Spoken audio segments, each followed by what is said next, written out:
নমস্কাৰ বন্ধু বান্ধৱীসকল, আজিৰ ভিডিঅ'টো দেখাবলৈ লৈছোঁ অতি সহজতে বনাব পৰা পটলৰ দুটা ধুনীয়া ৰেচিপি। গতিকে ভিডিঅ'টো শেষলৈকে চাই থাকিব।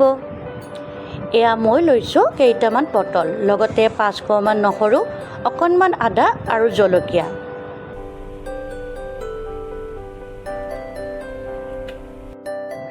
এতিয়া পটলখিনিত নিমখ হালধি সানি লৈ অকণমান সময় ভাজি লৈ লগে লগে নমাই থ'ম, কাৰণ সম্পূৰ্ণ সিজি যোৱাকৈ ভাজিব নালাগে।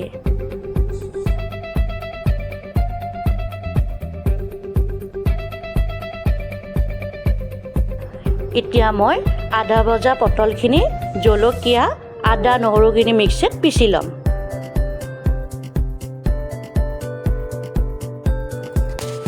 এয়া চাওক, হৈ গ'ল মোৰ পটলৰ চাটনি। নহয়নে অতি সহজতে বনাব পৰা? আৰু যিসকলে পটল বেয়া পায় তেওঁলোকেও এনেদৰে বনাই খাব, বহুত ভাল পাব। এইবাৰ বনাম পটলৰ কালিয়া। তাৰ বাবে ল'ম কেইটামান পটল। পটলকেইটাৰ বাকলি গুচাই মই মূৰকেইটা কাটি ল'ম।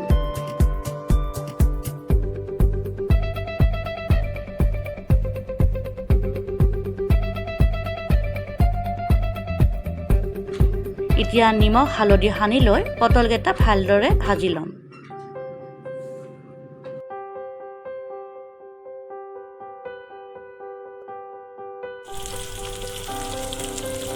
এতিয়া পটলকেইটা কেৰাহীৰ পৰা নমাই থ'ম।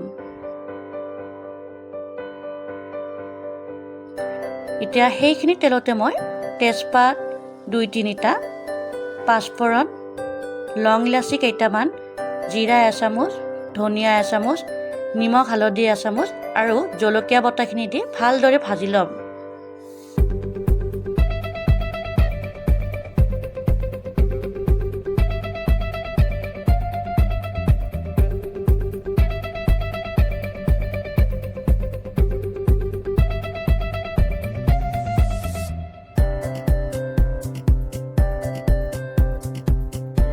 মছলাখিনি ভালদৰে ভজা হোৱাৰ পিছত এতিয়া দৈখিনিত অকণমান পানী দি উতলিবলৈ দিম।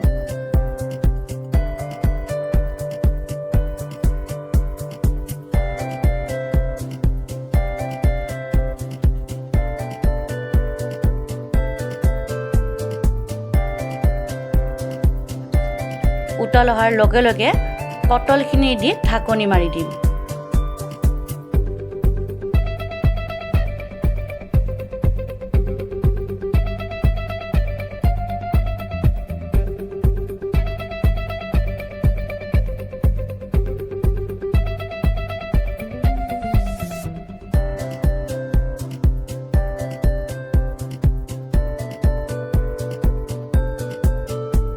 আৰু পানীখিনি কমি যোৱাত অকণমান গৰম মছলা দি নমাই থ'ম।